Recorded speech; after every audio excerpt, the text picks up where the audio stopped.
আসসালামু আলাইকুম ওয়া রাহমাতুল্লাহ। প্রিয় শিক্ষার্থী, তোমরা সকলেই ভালো আছো, তাই না? মিরর স্কলার্স স্কুলের কলেজে অনলাইন ক্লাস আজকে আমি হাজির হয়েছি। তোমাদের অষ্টম শ্রেণীর ইসলাম শিক্ষা বইয়ের তৃতীয় অধ্যায় কোরআন ও হাদিস শিক্ষা, আল কোরআনের পরিচয় সম্পর্কে আজকে আমরা আলোচনা করব।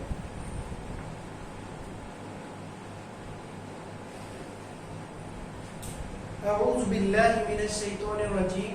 বিসমিল্লাহির রহমানির রহিম। মহাগ্রন্থ আল কোরআন এর পরিচয় সম্পর্কে আমরা আজকে জানার চেষ্টা করব। আল্লাহ তাআলা আমাকে তৌফিক দান করুন।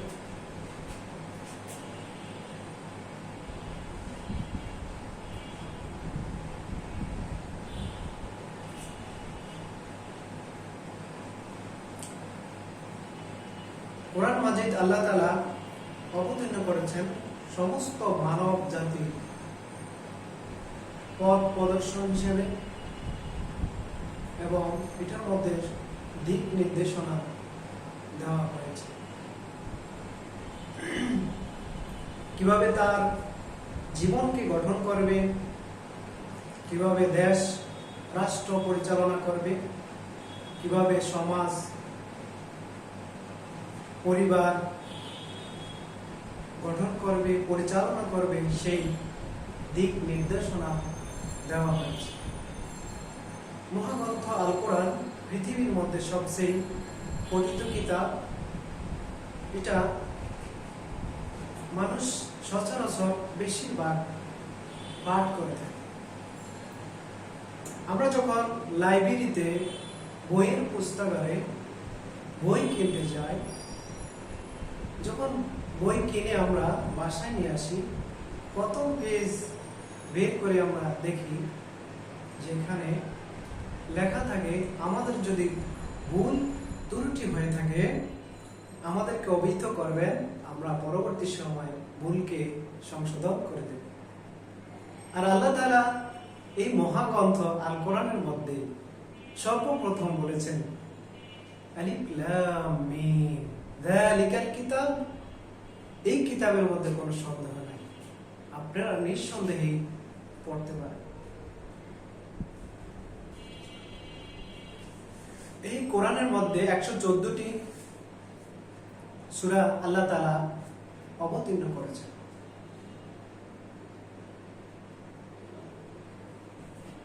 সর্বপ্রথম সূরা হলো সূরা ফাতিহা। এই সূরাটিকে আল্লাহ তাআলা কোরআনের জননী হিসাবে আখ্যায়িত করেছেন। সর্বশেষ সূরা হলো সূরা নাস। সর্বপ্রথম আল্লাহ তাআলা সূরা আলাকের 5টি আয়াত অবতীর্ণ করলেন জিবরাইল আলাইহিস সালামের মাধ্যমে হযরত মুহাম্মদ সাল্লাল্লাহু আলাইহি সাল্লামের উপর। সবচেয়ে ছোট সূরা হলো সূরা কাউসার। সবচেয়ে বড় সূরা হলো সূরা বাকারা। এই কোরআন রমজান মাসে অবতীর্ণ করা হয়েছে, লাইলাতুল কদর রজনীতে। দাফে দাফে আল্লাহ তাআলা দীর্ঘ 23 বছর ধরে এই কোরআন অবতীর্ণ করেছেন, একমাত্র মানব জাতির কল্যাণের জন্য।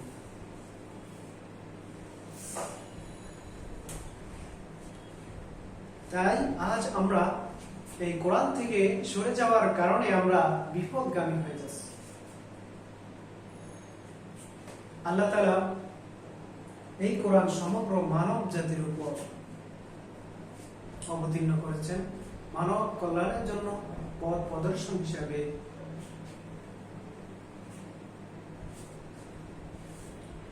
মুহাম্মদ সাল্লাল্লাহু আলাইহি সাল্লামের উপর এই কোরআন অবতীর্ণ হয়েছে। মুহাম্মদ সাল্লাল্লাহু আলাইহি সাল্লাম বিদায় হজের ভাষণে তিনি বলেছেন যে এই দুইটি জিনিস আঁকড়ে ধরবে তারা কোনোদিনও বিপদগামী হবে না। সেই দুইটি জিনিস হলো, এক নাম্বার হলো কোরআন, দুই নাম্বার হলো হাদিস। যারা কোরআন হাদিস মোতাবেক জীবন গঠন করবে তারা নিঃসন্দেহে জান্নাতে যেতে পারবে। তাদের পথ সুগম হবে, সহজ হবে। প্রিয় শিক্ষার্থী, এখন তোমরা তোমাদের বইয়ের ৭৩ নাম্বার পৃষ্ঠায় দেখো আল কোরআনের পরিচয়। এখানে একটি আয়াত আছে, ইন্না নাহনু নাজ্জালনা যিকরা ওয়া ইন্না লাহু লাহাফিজুন। আমি কোরআন অবতীর্ণ করেছি এবং অবশ্যই আমি এর সংরক্ষণ। এই পৃথিবীর সমস্ত লাইব্রেরির কোরআন শরীফ যদি পুড়িয়ে ফেলা হয়, ধ্বংস করে ফেলা হয়, তাও কোরআন ধ্বংস করা সম্ভব হবে না। এটা লাউহে মাহফুজে সংরক্ষণ করেছেন। আর লক্ষ লক্ষ কোরআনে হাফেজ কোরআন শরীফ মুখস্থ করে মাদ্রাসা থেকে বের হচ্ছে, এটা কোনোভাবেই ধ্বংস করা সম্ভব না।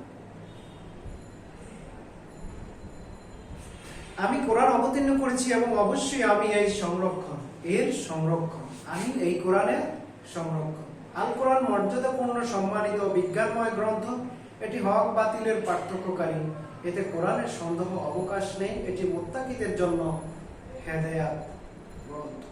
আমাদেরকে কোরআন পড়তে হবে, বুঝতে হবে, মানতে হবে, কারণ কোরআন হচ্ছে আমাদের জীবন বিধান। এটি আমাদেরকে অন্ধকার থেকে আলোর পথে সন্ধান দেয়। মিথ্যা থেকে সত্যকে অন্যায়, অন্যায় থেকে ন্যায়কে পার্থক্য করতে শেখায়। মহান আল্লাহ আমাদের জন্য আল কোরআনকে সহজ করে দিয়েছেন। সকল ভাষাভাষী লোক কোরআন মাজিদ পড়তে ও মুখস্থ করতে পারে, ফলে প্রতি বছর অসংখ্য হাফিজ কোরআন তৈরি হচ্ছে। সর্বোত্তম নফল ইবাদতের মধ্যে সবচেয়ে উত্তম ইবাদত হলো কোরআন তেলাওয়াত করা। যে ব্যক্তি কোরআন তেলাওয়াত করে এবং তার তেলাওয়াত অন্য কেউ মনোযোগ দিয়ে শুনে, সমান পরিমাণ সওয়াব। এটা এমন একটা কিতাব, একটি হরফে 10 নেকি সওয়াব পাওয়া যায়। অন্যান্য কিতাব, অন্যান্য বই পড়লে সওয়াব হয় না, এরকম কথা কোথাও পাওয়া যায়। আর কোরআনে একটি হরফ উচ্চারণ করলে 10টি নেকি সওয়াব পাওয়া যায়।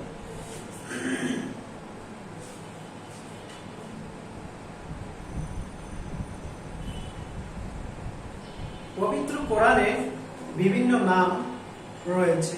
আল ফুরকান, ফুরকান শব্দের অর্থ পার্থক্যকারী। সত্য মিথ্যার পার্থক্যকারী হচ্ছে ফুরকান নাম দ্বারা পরিচয় প্রকাশ পেয়েছে। আল কিতাব, লিখিত।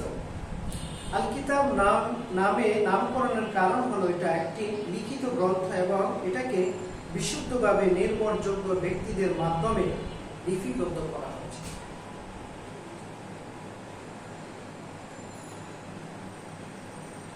আয-যিকর, উপদেশ, আলোচনা। আত-তানজিল, এই কোরআন আল্লাহ তাআলার পক্ষ থেকে নাযিলকৃত, তাই এর নাম তানজিল রাখা হয়েছে। আল বুরহান, বুরহান শব্দের অর্থ স্পষ্ট, সুস্পষ্ট।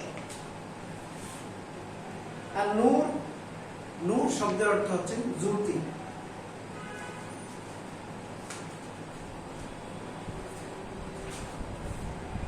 আর শিফা, কোরআন মাজিদ অসুস্থ রোগীদের জন্য শিফা বা আরোগ্য স্বরূপ।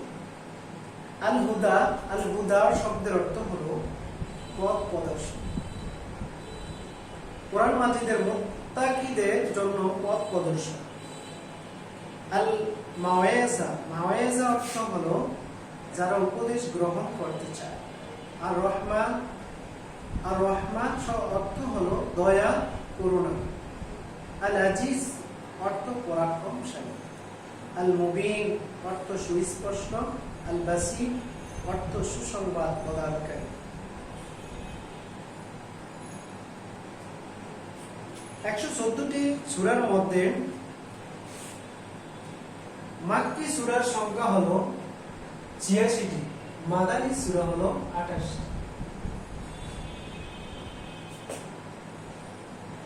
মাক্কি সূরা কাকে বলে? মাক্কি সূরা, মাদানী সূরা কাকে? মাক্কি সূরা হলো রাসূল সাল্লাল্লাহু আলাইহি ওয়াসাল্লাম এর মক্কা থেকে মদিনায় হিজরতের পূর্বে যেই সকল সূরা অবতীর্ণ হয়েছে তাকে মক্কি সূরা বলা হয়। রাসূল সাল্লাল্লাহু আলাইহি ওয়াসাল্লামের মক্কা থেকে মদিনা হিজরতের পূর্বে যে সকল সূরা অবতীর্ণ করা হয়েছে তাকে মাক্কি সূরা। মাদানী সূরা কাকে বলে? মাদানী সূরার পরিচয় হলো রাসূল সাল্লাল্লাহু আলাইহি ওয়াসাল্লামের মদিনা হিজরতের পর যে সকল সূরা অবতীর্ণ হয়েছে সেই সকল সূরাকে মাদানী সূরা বলে।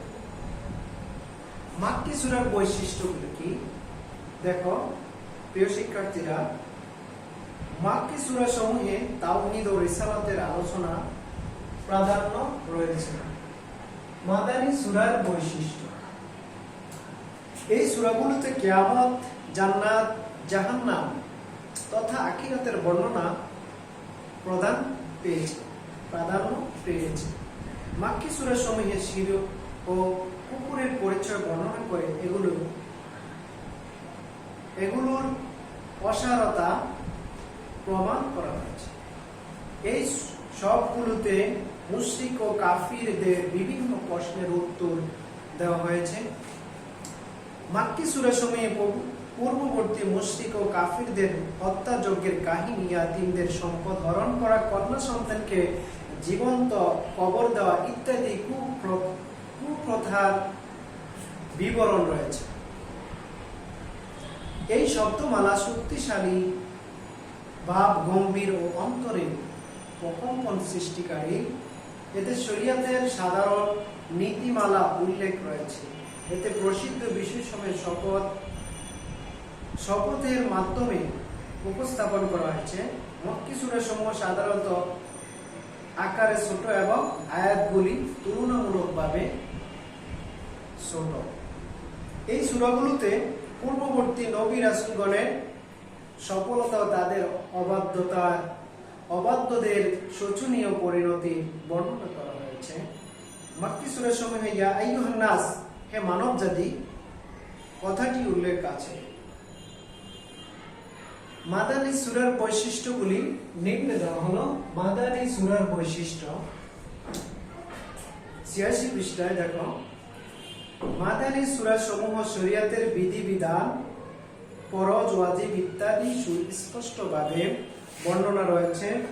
এতে আহলে কিতাবের পথ প্রশ্নতা ও তাদের কিতাব বিকৃত হওয়ার কথা বর্ণনা করা হয়েছে। মাদানী সূরা সমূহের নিপাকের পরিচয়, মুনাফিকদের ষড়যন্ত্রের কথা উল্লেখ রয়েছে।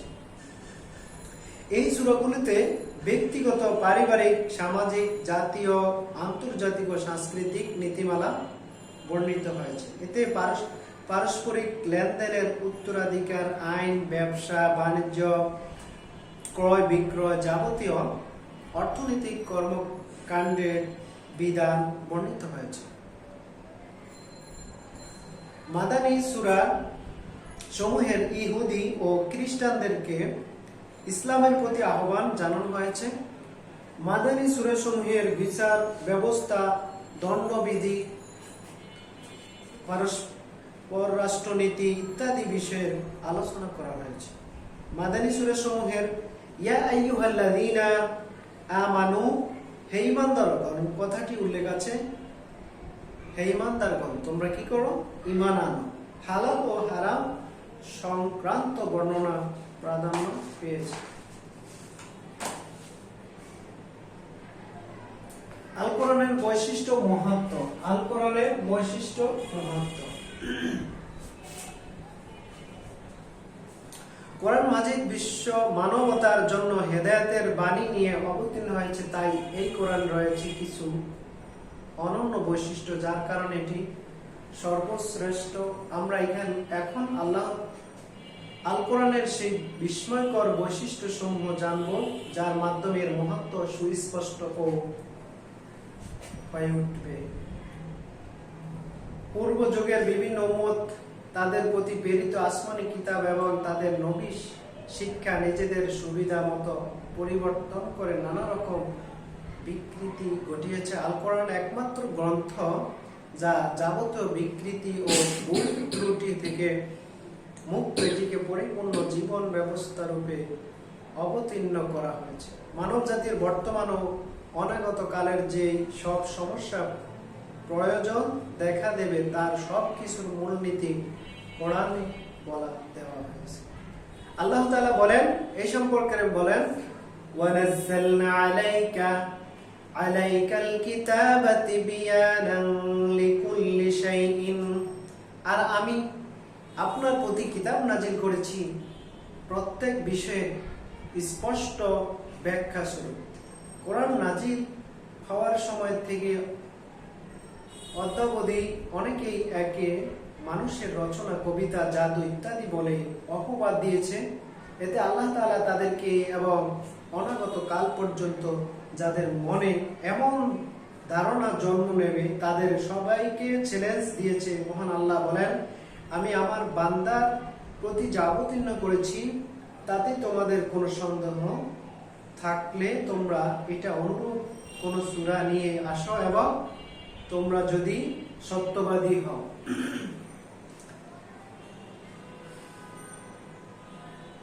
মক্কা মদিনার বড় বড় পণ্ডিত, কবি, সাহিত্যিক সকলকে বলা হলো যে তোমরা কত বড় পাণ্ডিত্য অর্জন করেছ, দেখি তোমরা আল্লাহর একটি আয়াত লেখো, একটি সূরা তৈরি করো, একটি সূরা বানায়া দেওয়ালের মধ্যে ঝুলিয়ে রাখো।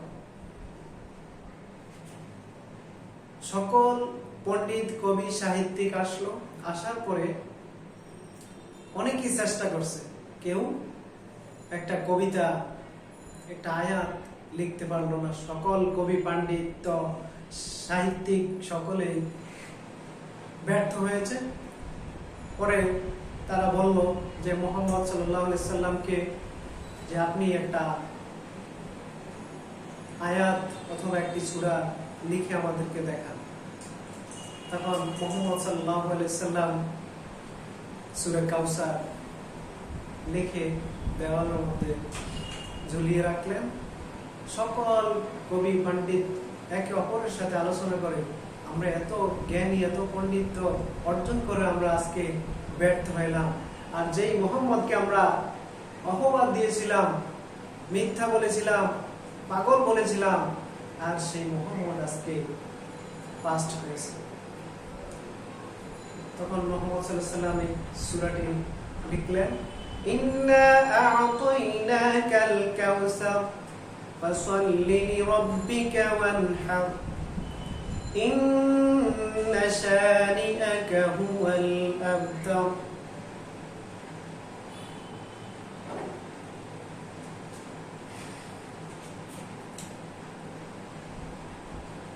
তিনটি বড় আসমানি কিতাব এবং 100 খানা সহিফা বিভিন্ন নবী রাসূলের উপর নাজিল হয়েছে। 104 খানা কিতাবের মধ্যে 4 খানা কিতাব ছিল প্রধান, তাওরাত, জাবুর, ইনজিল, কোরআন। এই 4 খানা কিতাবের মধ্যে প্রধান কিতাব হলো আল কোরআন। জ্ঞান বিজ্ঞানের মূল উৎস হলো আল কোরআন। এই গ্রন্থে ব্যাকরণ, আইন, গণিত, চিকিৎসা বিজ্ঞান, জ্যোতির্বিদ্যা, পদার্থবিজ্ঞান, রসায়ন, দর্শন, নৃতত্ত্ব, ইতিহাস, সাহিত্য, তর্কশাস্ত্র, অলঙ্কার শাস্ত্র, পারাইশ সম্পদ বন্টন শাস্ত্র, বর্ষপঞ্জি সহ জীবন ঘনিষ্ঠ সব প্রয়োজনীয় জ্ঞানের মূলনীতি বর্ণনা করা হয়েছে। মহাকাশ বিজ্ঞান সম্পর্কে বলা হয়েছে। আর তারা গ্রহ, নক্ষত্র প্রত্যেকেই নিজ নিজ কক্ষপথে মহাশূন্যে পরিভ্রমণ করেছে। সূরা ইয়াসিনের আয়াত 40। আল কোরআনের এই 40 নম্বর আয়াতে সূরা ইয়াসিনের মধ্যে এই কথাগুলি উল্লেখ করা হয়েছে। আল কোরআনের তিলাওয়াত ব্যক্তির হৃদয় প্রশান্ত অতিক্ত করে। যতবার তেলাওয়াত করা হয় প্রতিবার এর তেলাওয়াত ব্যক্তিকে নতুন চেতনায়, কল্যাণ চিন্তায় উদ্বুদ্ধ করে। মানুষ যত বেশি কোরআন তেলাওয়াত করে তত বেশি ভালো লাগে, মধুর লাগে এবং শুনতে মনে চায়, পড়তে মনে চায়, বিরক্ত আসে না। এটা এমন একটা কিতাব, সুবহানাল্লাহ।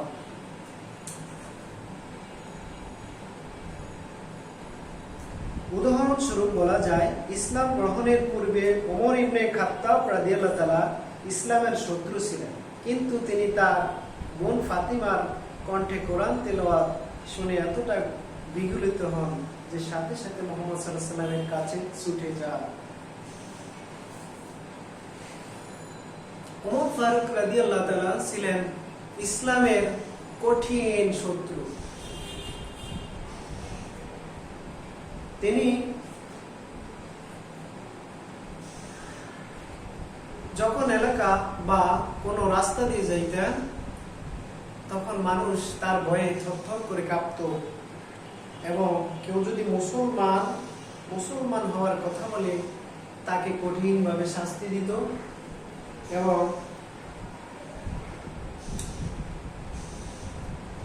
কেউ ইসলামের আহ্বান করলে তার বিরুদ্ধে অ্যাকশন নিত।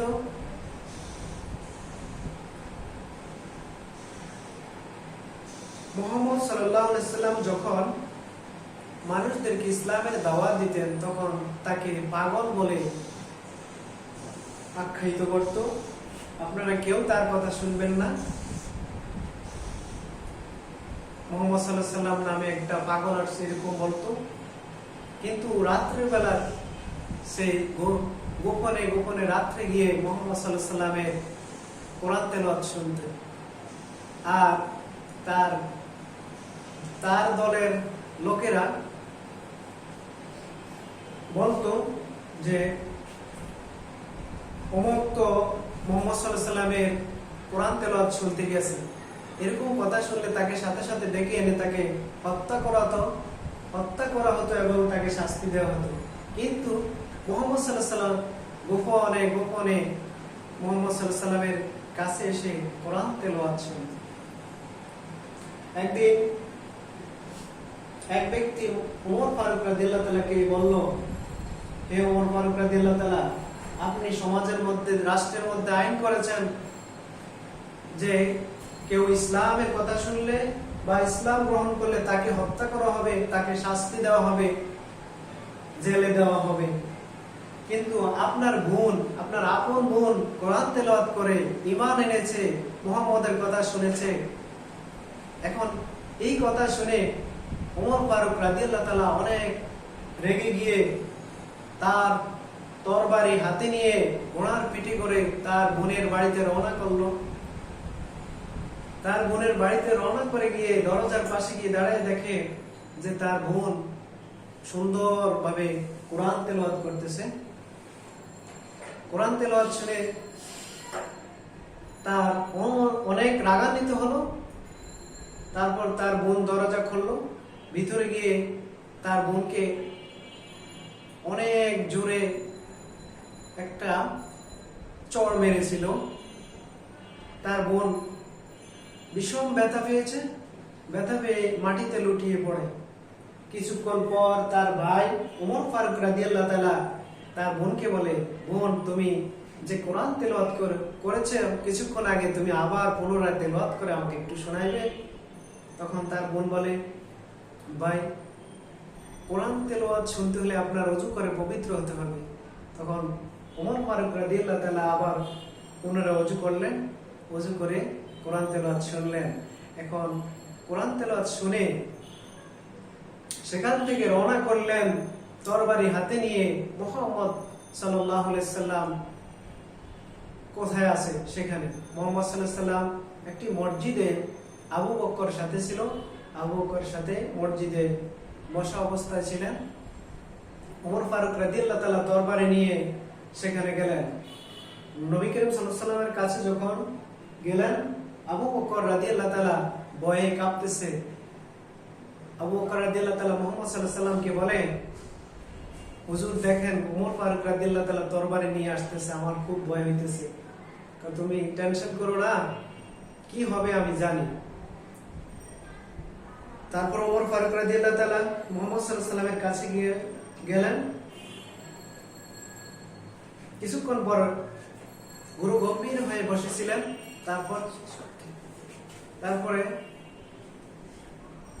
তারপরে বলেন, হুজুর আমাকে কালিমাটা পড়িয়ে দেন। তখন মুহাম্মদ সাল্লাল্লাহু আলাইহি ওয়াসাল্লাম ওমর ফারুক রাদিয়াল্লাহু তাআলাকে কালিমাটা পড়িয়ে দিলেন।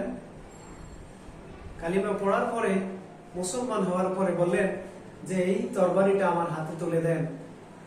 আজ থেকে কেউ যদি ইসলামের বিরুদ্ধে কথা বলে আমি তার গর্দান নামিয়ে ফেলব। সুবহানাল্লাহ। যেই ওমর ছিল ইসলামের ঘোর শত্রু, সেই ওমরকে আল্লাহ তাআলা ইসলাম গ্রহণ করিয়ে দিলেন, ইসলাম কবুল করিয়ে দিলেন। এটা হচ্ছে আল্লাহ তাআলার নিদর্শন।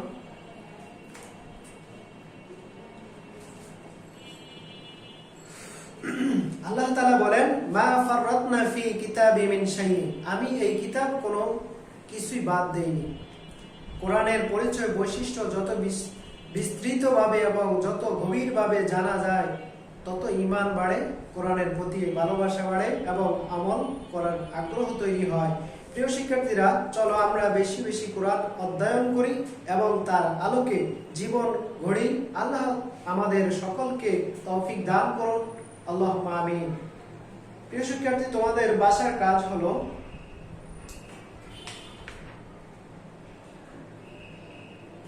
কোরআনের বৈশিষ্ট্যগুলি তোমরা দেওয়াল পেপারে পত্রিকা আকারে লিখবে। মক্কি ও মাদানী সূরার বৈশিষ্ট্য সমূহ পোস্টার পেপারে উপস্থাপন করবে। এটা হলো তোমাদের কাজ। আজকে এখানে সমাপ্ত করছি। আল্লাহ হাফেজ। শুকরান ইলাল লিকাই।